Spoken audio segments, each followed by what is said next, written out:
नमस्ते, मैं हूं संजय शर्मा। यूपी तक में एक बार फिर आपका स्वागत है। हम एक बार फिर उसी मुद्दे पर आपके साथ बात कर रहे हैं। आपकी मुश्किलें, आपकी परेशानियां यूपी तक साझा कर रहा है और कोशिश कर रहा है कि आपकी आवाज सरकार तक पहुंचाई जाए। अब इस सत्ता में जरूर कुछ न कुछ ये ऐसी सिफत होती है कि जो भी कुर्सी पर बैठता है उसे सुनाई देना कम हो जाता है, कान कच्चे हो जाते हैं, दिखाई कुछ देता नहीं, सिर्फ दिमाग चलता है। और दिमाग भी किस तरफ चलता है इसकी कोई गारंटी नहीं। अगर बात करें सिर्फ यूपी नहीं, राजस्थान में भी यही हो रहा है। दोनों जगह अलग अलग पार्टियों की सरकारें हैं, लेकिन फितरत एक जैसी है। दिखाई कुछ नहीं देता, सुनाई कुछ नहीं पड़ता, कान के कच्चे हो रहे हैं।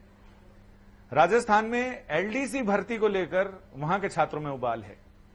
जनरल क्लास के उनका कहना है कि जनरल क्लास को जितनी सीटें मिलनी चाहिए उसमें कटौती कर दी अशोक गहलोत सरकार ने। मामला हाईकोर्ट में गया। हाईकोर्ट में आज बोर्ड की तरफ से कोई भी पेश नहीं हुआ। तारीख आगे खिसक गई। अब मामले की सुनवाई कल होगी। एक दो दिनों में आपकी भी 69,000 शिक्षक भर्ती मामले में भी हाईकोर्ट में सुनवाई होनी है, सिंगल बेंच के सामने।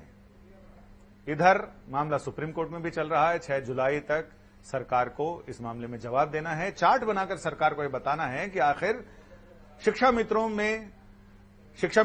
में से कितने लोगों का चयन इस परीक्षा में हुआ है, शिक्षा मित्रों की क्या हालत है, कितने शिक्षा मित्र हैं, कब कब परीक्षा हुई, कहां कब कब कितने परीक्षार्थी बैठे, कितने पास हुए, कितनों की क्या डिग्री आई।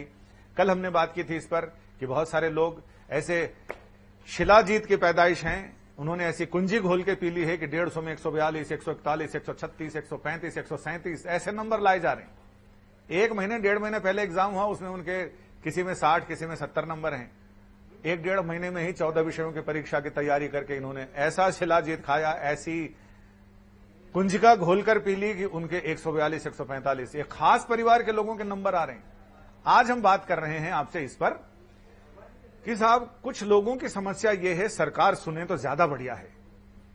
जो अभ्यर्थी हैं वो तो देख ही रहे होंगे, वो सुन रहे होंगे, लेकिन सरकार को सुनाना चाहते हैं। ये ऐसी कथा है जो कथा सुनने वाले नहीं बल्कि उनको सुना रहे जिनकी ये कथा है। आपकी तो व्यथा है, आपकी व्यथा हम उनको सुनाना चाहते हैं। कथा में तो सुनने वाले भक्त आते हैं, लेकिन हम चाहते हैं जो भगवान हैं, जो कुर्सियों पर बैठे हैं, सिंहासनों पर बैठे हैं, उनको सुनाई जाए।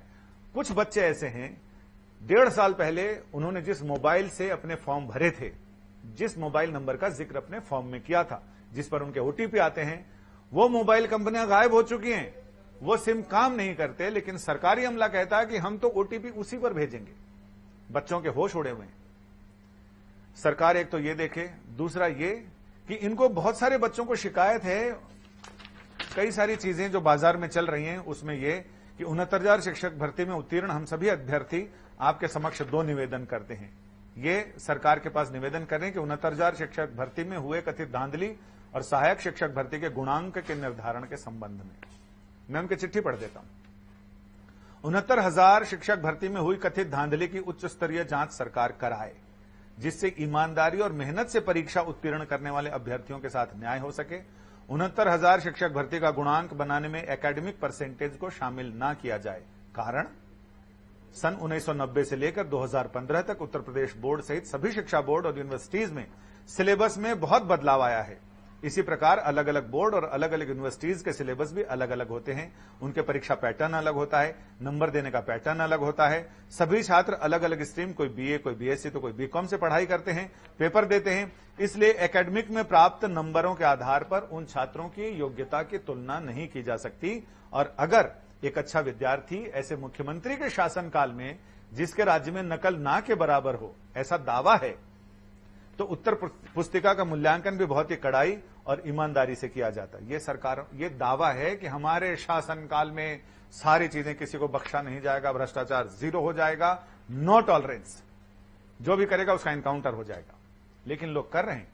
बहुत सारे प्रूफ हैं, प्रूफ तो अभी हमने बताए, और ये सारे कागज हम वही लेकर बैठे हैं जिसमें एक ही परिवार के लोगों को खास तरह के नंबर मिल रहे हैं।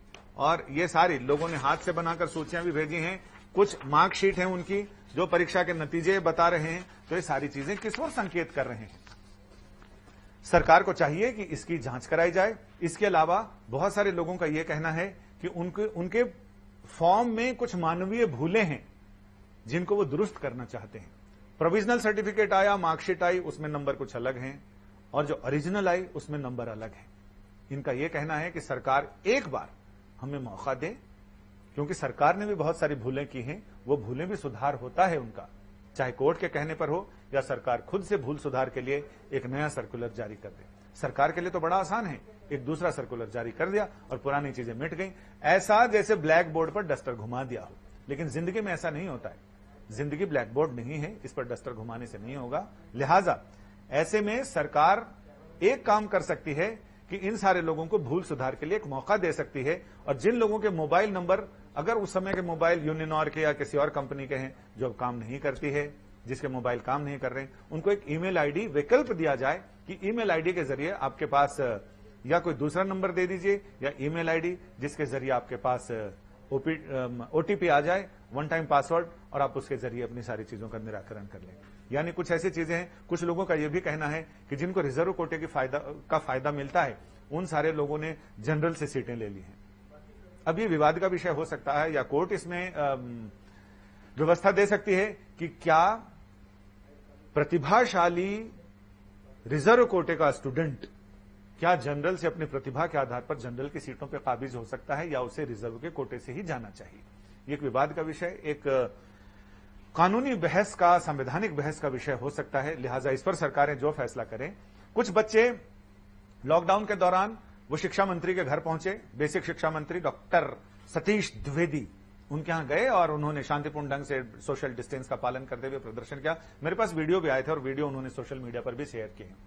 तो मंत्री जी ने यह कहा कि आपको बार बार इस तरह का नाटक करने की जरूरत नहीं है और आप लॉकडाउन में ये सब ना करें। सरकार को सब मालूम है कि कहां क्या हो रहा है, हम सारी चीजें दुरुस्त कर देंगे और हम सारी चीजें करेंगे।